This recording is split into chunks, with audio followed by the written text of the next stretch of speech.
One thing that I love about being a surgeon is that the life here is very adventurous and thrilling, yet instantly satisfying. Majority of the patients बहुत ही ख़राब हालत में आते हैं, cancers, accidents, परफोरेशंस, even जीने की उम्मीद छूट जाए उस स्टेज पर। एंड एक ही बारी में ऑपरेशन होते हैं, तुरंत ठीक हो जाते हैं और दूसरे दिन हंसते हंसते घर भी चले जाते हैं। बट यस, नॉलेज के इस लेवल तक पहुंचने के लिए आपको बहुत ही ज़्यादा हार्डवर्क करना पड़ता है। मैंने भी किया है एंड जो लोग मुझे रेगुलरली फॉलो करते हैं उनको अच्छे से पता भी है।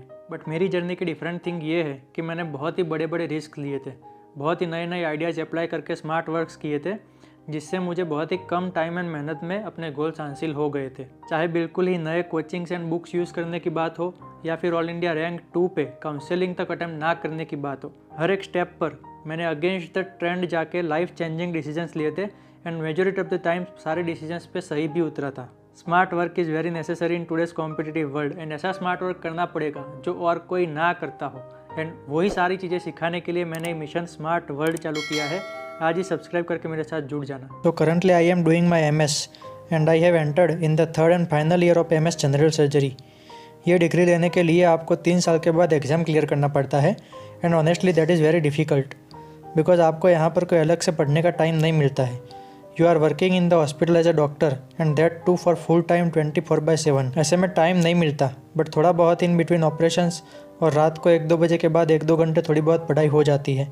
एंड ऐसी पढ़ाई लिटरली बहुत कम है, जितना हमारा कोर्स एंड एक्सपेक्टेशन होती है एग्ज़ाम में, उसकी कंपेयर में 1% भी हम नहीं पढ़ पाते हैं।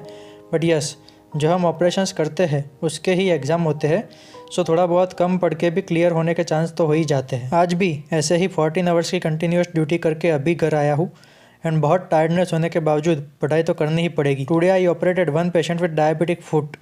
Diabetes is a very common problem in India and इतना खतरनाक डिसीज़ है ये, इंसान को पता नहीं होता है, बट ये रियली में साइलेंट किलर है। एंड 10 साल बाद जब इसके कॉन्सिक्वेंसेस इंसान को दिखते हैं तब तक ऑलरेडी बहुत ही लेट हो चुका होता है एंड बात हाथ से निकल गई होती है। ऑलमोस्ट सारे पेशेंट्स इसको लाइटली लेते हैं, ना ड्रग्स लेते हैं, ना डाइट एडवाइसेस फॉलो करते हैं एंड बाद में इन्फेक्शन लेके हमारे पास आते हैं। Most common site of the infection is foot, जहाँ पर पूरा ब्लैकिश नेक्रोटिक गैंग्रीन हो जाता है। हम ऐसे सारे वुंड्स को बार बार ऑपरेशन में लेके साफ़ करते हैं एंड फिर भी वो मोस्टली साफ़ नहीं हो पाते क्योंकि शुगर की वजह से वो ठीक ही नहीं होते एंड फिर हमको लास्ट में ना चाहते हुए भी पैर को काटना पड़ता है।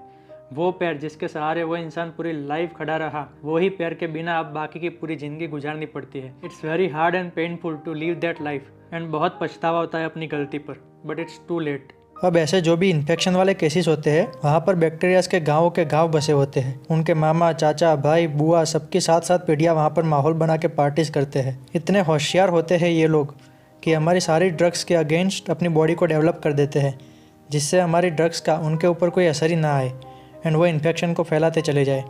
लेकिन हम भी कहाँ कम है भैया। हर एक माइक्रो बैक्टीरिया के बारे में हमारे पास नैनो लेवल की डिटेल्स अवेलेबल है एंड हम वही सब चीज़ों को पढ़ के डॉक्टर बनते हैं। 2 पूरे सब्जेक्ट पढ़ने पड़ते हैं, माइक्रोबायोलॉजी एंड फार्मेकोलॉजी। माइक्रोबायोलॉजी में बैक्टीरियाज की डिटेल्स एंड फार्मेकोलॉजी में उनको मारने के लिए एक ड्रग की डिटेल्स। एंड मैं पर्सनली रीड करता हूँ LIR microbiology and LIR pharmacology by Wolters Kluwer publications. ये बुक्स इतनी ब्यूटीफुल है भैया, नेम ही है इसका Lippincott illustration review, means the main theme is based on इल्यूस्ट्रेशंस।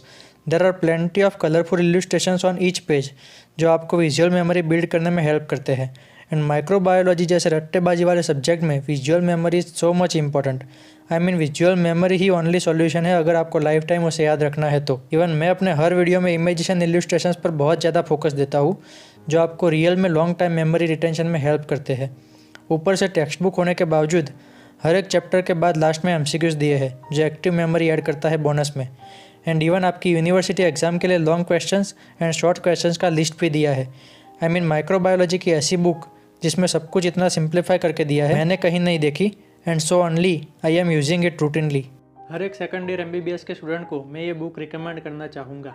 Already बहुत सारे बच्चे मुझे बुक सिलेक्शन के बारे में क्वेश्चंस पूछते रहते हैं, तो मैं उनको बताना चाहूँगा कि मैंने भी अपनी प्रिपरेशन के टाइम पे बहुत सारी नई नई बुक्स ट्राई की थी, क्योंकि वो मुझे देख के ही पहली बारी में सेटिस्फाइंग लग जाती थी। सिर्फ सीनियर ने बोल दिया इसलिए कोई भी बुक ले ले एंड फिर बाद में पता चले कि पूरी की पूरी बुक सारे के सारे पेजेस चीटी जैसे अक्षरों से भरे पड़े हैं, ना कोई ढंग की इमेज है, ना चार्ट्स है, ना टेबल्स है एंड ना ही हमारे इमोशन से जुड़ सके ऐसी भावनाएं। यस, कुछ ऑथर्स होते हैं जो सच में अपनी राइटिंग से हमारे साथ कनेक्ट होते हैं and I love those type of books. And Wolters Kluwers एक ऐसा ही नाम है जो ऐसी बुक्स के लिए ही नॉन है। इनकी सारी बुक्स इंटरनेशनल लेवल पर गोल्ड स्टैंडर्ड है, चाहे LIR बायोकेमिस्ट्री हो या LIR फार्मेकोलॉजी। भले ही आपकी कॉलेज में जो भी बुक्स चलती हो, just try this type of unique books and you will feel the difference. 12th की कंपेयर में MBBS is the whole new level of different thing, because NCERT की बुक्स तो एक एक लाइन आप पढ़ के याद रख सकते हो, लेकिन MBBS की बुक्स इनकी साइज़ देख के ही भैया चक्कर आ जाते हैं स्टूडेंट्स को।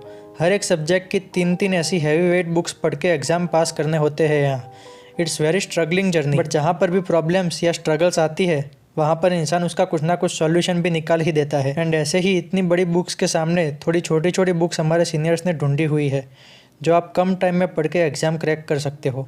It's a good solution, but उसमें भी अगेन भेड़चाल है। जैसे मेडिसिन का जो सब्जेक्ट है उसमें गोल्ड स्टैंडर्ड बुक है हैरिसन, MBBS लाइफ की सबसे हैवी एंड कॉस्टली बुक। इसके 2 पार्ट है एंड हर एक पार्ट 1000 से भी ज़्यादा पेजेस का है एंड वो हर एक पेज में चींटी जैसे अक्षरों में लिखा हुआ है। ऑब्वियसली बहुत कम स्टूडेंट्स जो टॉपर होते हैं वही इसको पढ़ने की सोचते हैं, सिर्फ सोचते हैं, हालांकि पूरी बुक तो वो भी नहीं पढ़ पाते हैं। तो हमारे जैसे आलसी लोग सीनियर्स बैचेस में भी होंगे जिन्होंने इसका रास्ता निकाला। एक और बुक है मैथ्यूज़, जो वैसे तो बहुत बड़ी है बट इसकी कंपेयर में बहुत छोटी है, तो वही पढ़ ले उतना काफ़ी है एग्ज़ाम के लिए तो। लेकिन जब मुझे ये बुक सीनियर्स ने सजेस्ट की तब मुझे तो ये बुक उतनी पसंद नहीं आई, क्योंकि इसकी साइज़ भले ही छोटी थी बट पढ़ने के लिए सूटेबल बिल्कुल भी नहीं लगी मुझे। पूरी बुक ब्लैक एंड वाइट में जेरोक्स टाइप की थी एंड वही सेम टेक्स्ट एंड टेक्स्ट, कोई इमेजेस नहीं, कोई कलर्स नहीं, कोई टेबल्स चार्ट्स, नथिंग। अब भला ऐसी बुक पढ़ के क्या फ़ायदा।